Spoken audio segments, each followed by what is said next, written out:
함께 말씀 보겠습니다. 에베소서 5장 18절부터 20절까지 말씀입니다.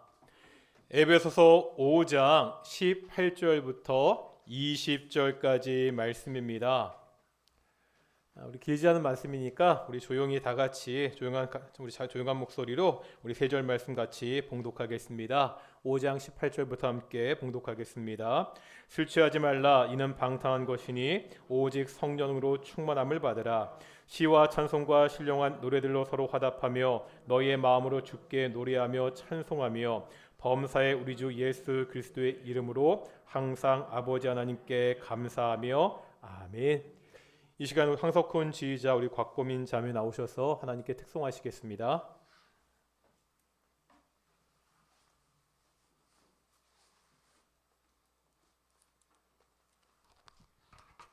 예배하는 모든 동인의 성도들 가운데 함께 하시기를 축원합니다. 요즘 뉴스에서 음주 운전자에게 윤창호법이 적용되었다 이런 뉴스를 자주 들을 수 있습니다. 2018년 윤창호 씨가 군대에서 휴가를 나왔다가 부산 해운대구 미포 오거리 교차로 횡단보도에서 차에 치여 숨지게 됩니다. 교통사고를 낸 운전사 박 씨는 만취 상태였습니다. 당시 음주운전 사고 형량은 최대가 4년 6개월이었고 평균적으로 한 1년 6개월 정도의 구형으로 굉장히 낮았습니다. 이에 윤창호 씨의 친구들이 사회에 운동을 벌여서 음주 운전자를 더 강하게 처벌해달라고 호소하게 됩니다. 그 결과 윤창호법이 만들어졌습니다. 처벌은 강화되었고요. 단속 기준도 더욱더 강화되었습니다. 하지만 여전히 음주운전 사고는 계속되지요. 지난 10월 20일에도 이런 뉴스가 있었습니다. 강원도 고성에서 44세 A씨가 음주 상태로 SUV 차량을 몰다가 역주행했다고 그래요. 승용차를 들이박았습니다. 이 사고로 승용차 운전자 63세 B씨가 숨지고 다른 사람들은 중경상을 입었습니다. 또 유명 정치인의 래퍼 아들이 음주운전을 하고 경찰관을 폭행한 사건이 사회를 시끄럽게 했습니다. 우리나라는 술에 대해서 관대한 편입니다. 음주운전이야 이제 분위기가 좀 달라졌지요. 하지만 다른 잘못에 대해서는 술 마신 것이 변명거리가 됩니다. 사람을 폭행했더라도 술 취해서 그랬다고 오히려 봐주는 분위기가 있습니다. 사실 술 취해서 다른 사람을 폭행했으면 오히려 벌이 가중되어야 하는데 그 반대로 가고 있습니다. 오늘 본문에서 성경은요, 술 취하지 말라고 분명히 말씀하고 있습니다. 오늘 본문의 말씀이 술 취한 것에 초점을 둔 말씀은 아닙니다.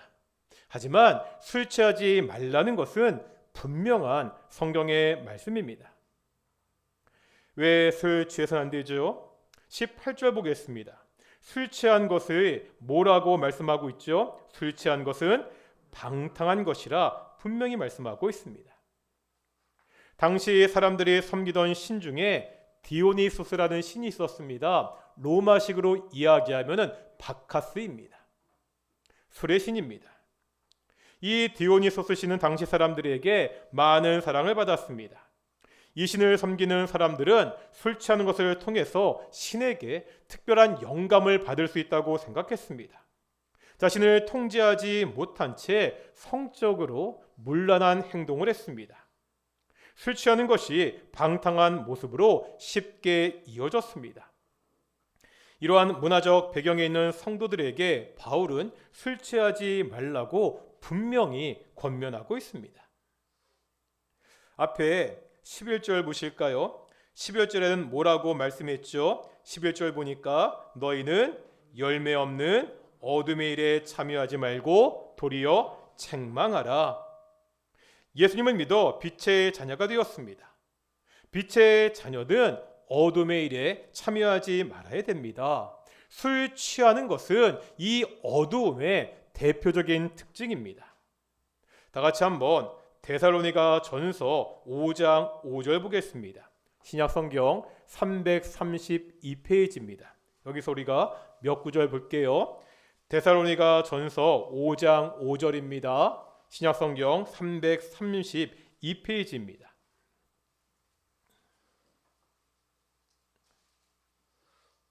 5장 5절 같이 한번 읽어보겠습니다. 시작. 너희는 다 빛의 아들이요 낮의 아들이라. 우리가 밤이나 어둠에 속하지 아니하나니. 에베소서와 같은 맥락이죠. 우리가 빛의 아들, 낮의 아들입니다. 밤이나 어둠에 속하지 않았습니다. 이제 6절 보시겠습니다. 6절입니다. 시작. 그러므로 우리는 다른 이들과 같이 자지 말고 오직 깨어 정신을 차릴지라. 빛에 속한 자, 낮에 속한 자이기 때문에 어떻게 하라고요?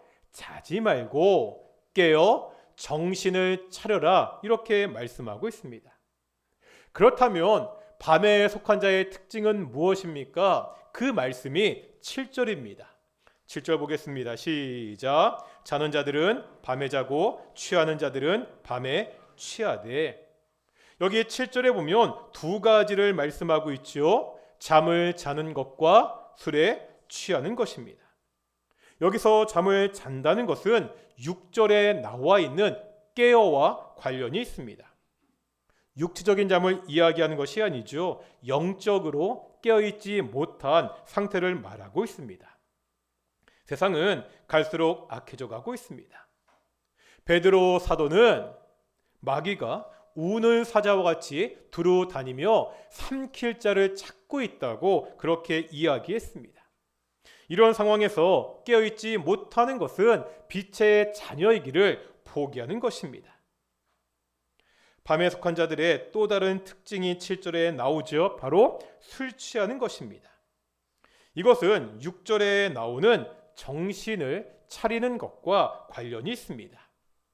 예전 우리가 보던 개역 한글 성경에 보면 근신이라고 번역했습니다. 근신은요, 정신을 차리고 자기 스스로를 조절하는 것입니다.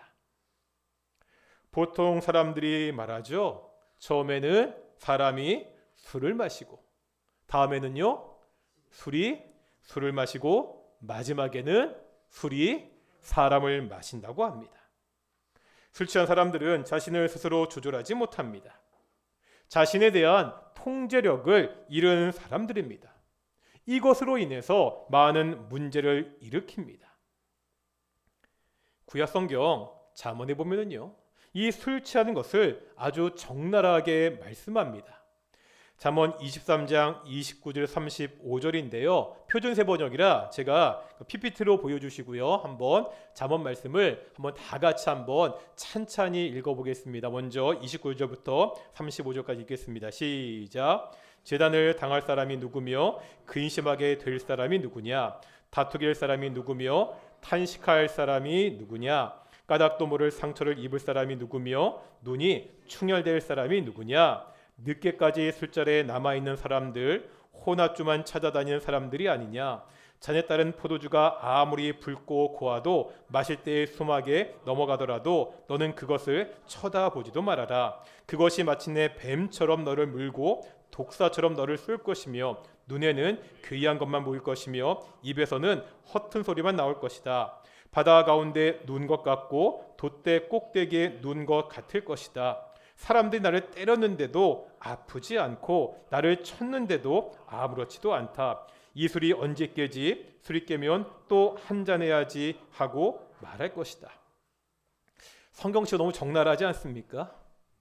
술 취한 사람들의 모습을 아주 적나라하게 묘사하고 있습니다. 술 취하는 것을 재앙과 근심이라고 이야기하고 있죠. 분쟁을 일으키고 원망을 하게 됩니다. 술은요, 사람을 뱀같이 물고 독사같이 쏠 것입니다. 눈에는요, 이상한 것이 보입니다. 정신은 혼미해져서 맞아도 다른 사람이 나를 때려도 감각이 없다고 말씀하고 있습니다. 술에 취해서 자신을 통제하지 못한 이 모습은 어둠에 속한 것입니다. 우리는 빛의 자녀입니다. 빛의 자녀인 성도들이 술 취해서는 안 된다고 성경은 분명하게 말씀하고 있습니다. 술 취하는 것에 대해서 길게 말씀드렸지만 오늘 본문이요, 이 술 취하는 것에 초점이 있지는 않습니다.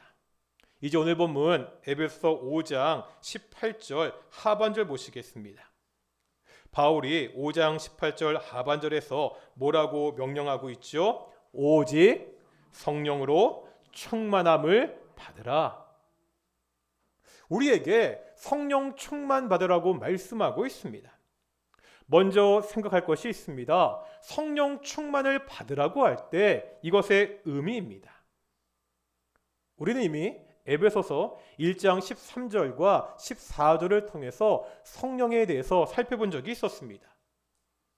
성령님이 우리 인간의 구원에 있어서 어떠한 역할을 하셨지요? 우리가 1장에서 삼위 하나님이 베푸신 구원 사역을 여러 차례 반복해서 살펴보았죠. 성부 하나님은 뭐 하셨죠? 창세전에 구원을 계획하셨습니다. 성자 예수님은요, 성부 하나님이 계획하신 그 구원을 이 땅에 오셔서 실행하셨습니다. 마지막 성령 하나님은요, 성부 하나님과 성자 예수님이 이뤄놓으신 그 구원을 뭐 하시는 분이라고요? 오늘날 우리에게 적용하시는 분이셨습니다. 성령이 아니고서는 누구도 예수님을 주님이라고 시인할 수 없습니다. 우리가 약속의 성령으로 인치심을 받았다고 이미 배웠습니다. 예수님을 믿으면 성령께서 그 사람 가운데 거하십니다. 우리는 성령이 거하시는 전이 됩니다. 이것은요, 단회적인 한 번의 사건입니다. 한 번 성령께서 우리 안에 들어오셨다가 다시 나가시고 다시 들어오시고 이렇게 하지 않는다는 겁니다. 그런데 오늘 본문에서 성령 충만을 받으라고 할 때 보면 헬라어로 현재 명령법이라는 것이 쓰였습니다. 헬라어에서 현재 명령법은 두 가지가 있습니다. 하나는요, 부정과거 명령이고 두 번째는 현재 명령입니다. 부정과거 명령은 단 한 번의 명령을 할 때 사용됩니다.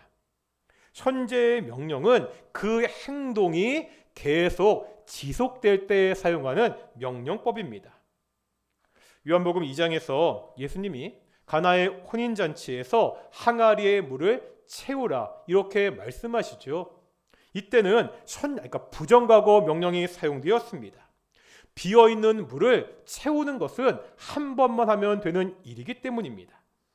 그런데 오늘 본문에서 성령 충만을 받으라는 것은 현재 명령이 사용되었습니다. 그러면 어떤 의미가 있죠? 성령 충만은 한 번으로 끝나지 않는다는 겁니다. 우리가 지속적으로 성령 충만을 받아야 됩니다. 우리가 성령을 통해서 구원을 받지요. 이것은 일생에 단 한 번 일어나는 일입니다. 우리의 구원이 취소되었다가 다시 구원받았다가 이렇지 않습니다. 그런데요, 이렇게 구원받은 사람은 매일 성령 충만을 받아야 됩니다. 매일같이 성령의 지배를 받으며 살아야 됩니다. 매일매일 우리의 마음속에 성령께서 주시는 생각이 가득 차야 됩니다. 오늘 본문은 이 성령 충만을 술 취하는 것과 대조해서 설명하고 있습니다. 앞에서 어둠과 빛을 대조했던 것의 연장입니다. 술 취하는 것은 어둠의 모습입니다. 성령 충만은 빛의 모습이라는 거지요. 술 취하는 것과 성령 충만을 대조하는 것은 의미가 있습니다. 술에 취하게 되면 술의 지배를 받습니다. 성령이 충만하게 되면 누구의 지배를 받지요? 이제 성령의 지배를 받습니다. 둘 다 외부의 힘의 지배를 받는 것은 동일합니다. 하지만 그 결과는 완전히 달라지지요. 다시요. 오늘 본문에서 술 취하는 것의 결과가 뭐라고 말씀하십니까? 술 취한 것의 결과는 방탕이라고 분명히 말씀하고 있습니다. 성령 충만의 결과는 무엇입니까? 성령 충만하면 쉽게 은사들을 떠올리게 됩니다. 뭔가 특별한 능력이지요. 방언을 하거나 예언을 하거나 병을 고치거나 귀신을 쫓아내는 이러한 특별한 능력들을 쉽게 떠올리게 됩니다. 그런데 오늘 본문은 전혀 다른 말씀을 하고 있습니다. 사람이 성령이 충만하면 어떤 일이 벌어집니까? 그 이야기가 19절부터 21절까지 말씀입니다. 첫 번째는 19절입니다. 성령 충만한 사람은 뭐 한다고요? 하나님을 찬송합니다.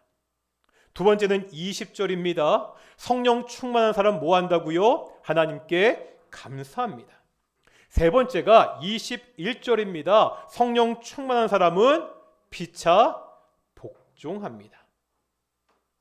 성령 충만한 사람은 신비한 능력을 발휘하는 사람이 아니라 하나님을 찬양하고 하나님께 감사하고 피차 복종하는 사람입니다. 찬양과 감사는 누구와의 관계죠? 하나님과의 관계입니다. 복종은요? 사람과의 관계입니다. 그렇다면 성령 충만한 사람은 하나님과의 관계, 사람과의 관계가 둘 다 바르게 서 있는 사람입니다. 이것을 좀 더 자세하게 살펴보겠습니다. 19절입니다. 19절 다시 한번 읽어보겠습니다. 19절입니다. 시작. 시와 찬송과 신령한 노래들로 서로 화답하며 너희의 마음으로 주께 노래하며 찬송하며. 여기 보면 우리가 하나님을 찬양하는데 두 가지를 말씀하고 있죠. 먼저 뭐죠? 시와 찬송과 신령한 노래들로 서로 화답합니다. 여기 나오는 시, 찬송, 신령한 노래가 각각 무엇을 의미하는지는 명확하지 않습니다. 하나님을 찬양하는 다양한 방법들이 있다는 것을 보여줍니다. 그런데 이 찬양을 어떻게 하죠? 서로 화답합니다. 이것은 찬양을 주고받는 방법을 보여주기도 하지만 이 찬양이 어디에서 이루어지는지를 보여주고 있습니다. 화답하기 위해서는요, 혼자 찬양할 수 없지요. 함께 모여서 찬양해야 됩니다. 그러기에 이것은 공적인 예배를 의미합니다. 한 공동체가 예배로 모여 서로 마음을 모아서 하나님께 화답하며 찬양하는 모습입니다. 물론 우리가 조용한 곳에서 나 혼자 하나님께 찬양할 수 있습니다. 그런데 오늘 본문은 함께 모여 찬양하는 것을 강조하고 있습니다. 특별히 공적인 예배에서 함께 모여서 하나님을 찬양하는 것이 중요하다는 것을 분명히 말씀하고 있습니다. 성령 충만한 사람들은 예배에서 성도들과 함께 찬양을 하는 사람입니다. 이제 19절 후반절에 보면 하나님을 찬양하는 또 다른 모습이 나타나고 있지요. 어떻게 찬양하지요? 너희의 마음으로 주께 노래하며 찬송하며. 앞부분이 초점이요, 화답하는 것에 있었다면 이 뒷부분은 찬양하는 태도에 그 강조점이 있습니다. 어떻게 찬양하라고요? 마음으로 찬양해야 됩니다. 공동번역은 이 구절을 이렇게 번역합니다. 진정한 마음으로 노래 불러 주님을 찬양하십시오. 찬양에서 중요한 것은 진정한 마음입니다. 이 말씀은요, 저같이 노래를 좀 잘 못하는 사람들에게 큰 위로가 됩니다. 말씀드린 적 있는 것 같은데, 제가 동천교회에서 청년부 사역을 할 때 예배에 반주하는 자매가 저한테 했던 말이 있습니다. 목사님은 다 좋은데 노래는 좀 그러네요. 그 앞에 다 좋다는 말은 노래를 못한다는 말, 그 말을 하기 위해서 꺼냈던 전제였을 거지요. 그런데 이런 저 같은 사람도 중고등부 때 찬양대를 했습니다. 심지어 오디션도 봤습니다. 그 오디션이 노래의 실력을 확인하는 오디션이었다면 저는 분명 떨어졌을 겁니다.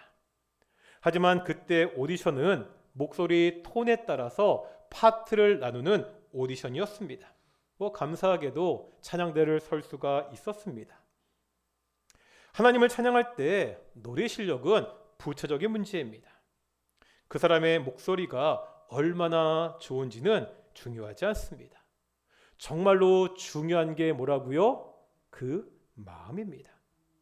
얼마나 마음으로 하나님을 온전히 찬양하고 있느냐가 중요합니다. 찬양대도요, 동일합니다. 지금 노래 실력을 말하는 것이 아닙니다. 찬양대 안에서도 노래의 실력은 개개인의 차이가 날 수밖에 없지요. 다만 최선을 다해 연습해야 됩니다. 자신이 낼 수 있는 가장 아름다운 목소리를 낼 수 있도록 노력해야 됩니다. 이것이 찬양대에 있어서 마음을 다해야 하는 찬양입니다. 성령 충만한 사람은요, 예배로 함께 모여서 온 마음으로 하나님을 찬양하는 사람입니다. 두 번째는 20절입니다. 20절 같이 읽겠습니다. 시작. 범사의 우리 주 예수 그리스도의 이름으로 항상 아버지 하나님께 감사하며. 하나님에 대한 감사는요, 특히 시편에서 많이 반복되는 주제입니다. 시편 136편은 26절로 된 시편입니다. 다 같이 한번 시편 136편을 찾아보겠습니다. 구약성경 902페이지입니다. 구약성경 902페이지 시편 136편입니다.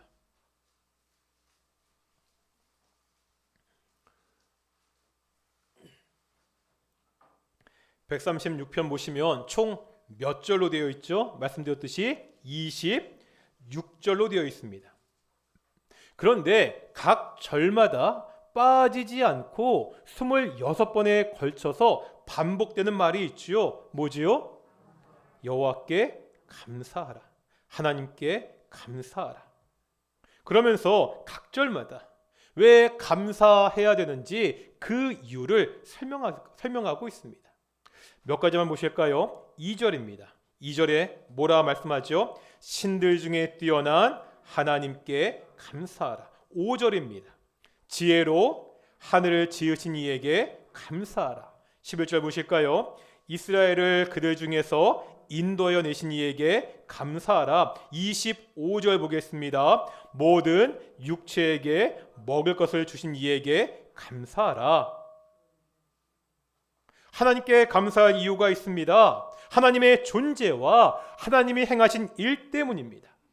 신들 중에 뛰어나신 하나님, 이 세상을 창조하신 하나님, 자신의 백성을 구원하신 하나님, 자신의 백성을 인도하신 하나님, 자신의 백성을 지켜주시는 그 하나님께 감사할 것을 요청하고 있습니다. 이 감사는요, 상황에 좌우되지 않습니다.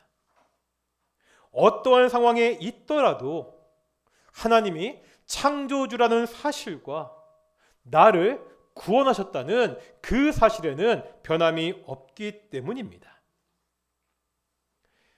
이스라엘의 역사를 보면 이스라엘 백성들의 감사는요, 상황에 좌우되었습니다. 하나님은 430년 노예 생활하던 이스라엘 백성들을 구원하시죠. 애굽에 10가지의 재앙을 내리시고 홍해를 가르는 능력을 보여주셨습니다. 낮에는 구름기둥, 밤에는 불기둥으로 인도하셨습니다. 만나와 메추라기로 먹이시고 바위에서 샘이 나오게 하셨습니다. 마침내 약속의 땅 가나안 땅으로 인도하셨습니다. 하지만 우리가 구약 성경을 알고 있잖아요. 이스라엘 백성들은 어떻게 했습니까? 조금만 어려운 상황이 오면 불평했습니다. 먹을 것이 없다고, 물이 없다고, 먹을 것을 주면 더 좋은 것을 달라고. 적과 꾸려려는 가나안 땅을 보여주어도 이제 그들이 너무나 강하다고 불평했습니다. 이렇게 불평하던 사람들은 결국 가나안 땅에 들어가지 못합니다. 오늘 본문 20절 마지막에 보면 이렇게 말씀하고 있지요. 항상 아버지 하나님께 감사하며. 우리가 잘 아는 말씀이 있죠. 데살로니가전서 5장 18절에 보면 범사에 감사하라. 하나님께 감사하는 것은 내가 처한 상황을 넘어서는 일입니다. 우리가 하나님을 알기에 나를 향한 그 사랑하심, 그 인자하심을 알기 때문에 항상 범사에 감사할 수 있습니다. 성령 충만한 사람은 항상 하나님께 감사하는 사람입니다. 이제 21절 보겠습니다. 제가 본문에 못 넣었는데 우리 5장 21절 다 같이 5장 21절 읽어보겠습니다. 시작. 그리스도를 경외함으로 피차 복종하라. 제가 대학 다닐 때 섬기던 기독교 동아리에 재미있는 용어가 있었습니다. 보통 어떤 모임을 이끄는 사람을 대표, 회장이라고 부릅니다. 저희 동아리에서는 학년 또래를 이끄는 그 대표를 학년 대표, 학번장 이렇게 부르지 않았습니다. 어떻게 불렀냐면 학번 종, 뭐라고요? 종이라고 불렀습니다. 리더는 군림하는 사람이 아니라 섬기고 순종하는 사람이기 때문이라는 이유에서였습니다. 대학생들의 생각이지만 일리가 있지요. 성령 충만한 사람은 서로 복종하는 사람입니다. 그런데 여기에 한 가지 단서를 붙이고 있습니다. 어떻게요? 그리스도를 경외함으로. 이 경이라는 말을 영어 성경에 보면 레버런스라는 단어를 사용하고 있습니다. 대단한 존경심을 가지는 것입니다. 서로 복종해야 되는데 어떻게 가능하다는 거죠? 예수님에 대한 존경심으로 가능하다는 겁니다.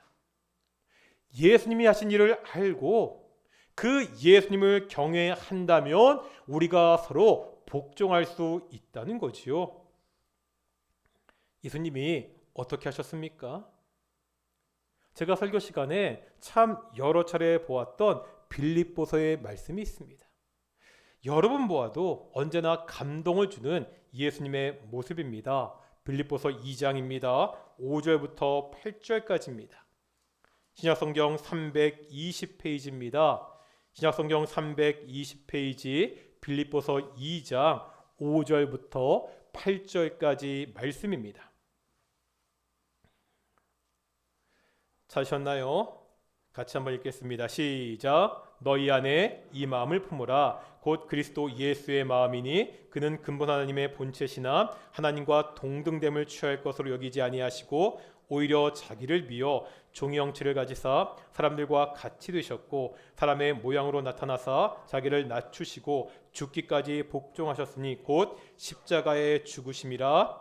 아멘. 예수님의 마음을 품어야 됩니다. 예수님은 어떤 분이시라고요? 본래 하나님과 동등하신 분입니다. 하나님과 같은 영광을 가지셨습니다. 그러한 분이 자기를 비어 종이 되셨습니다. 인간이 되셔서 자기를 낮추셨습니다. 어디까지요? 마침내 십자가의 죽음에 이르기까지 낮추셨습니다. 이 예수님의 마음을 품으라고 합니다.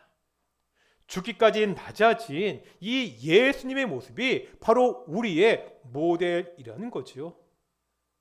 이렇게 낮아져서 다른 사람들을 섬겨야 됩니다. 성령 충만한 사람은 다른 사람들에게 복종하는 사람입니다. 우리가 술 취하지 말고 성령 충만해야 됩니다. 술의 지배가 아니라 성령의 지배를 받아야 됩니다. 성령의 지배를 받는 사람은 어떠한 사람들입니까?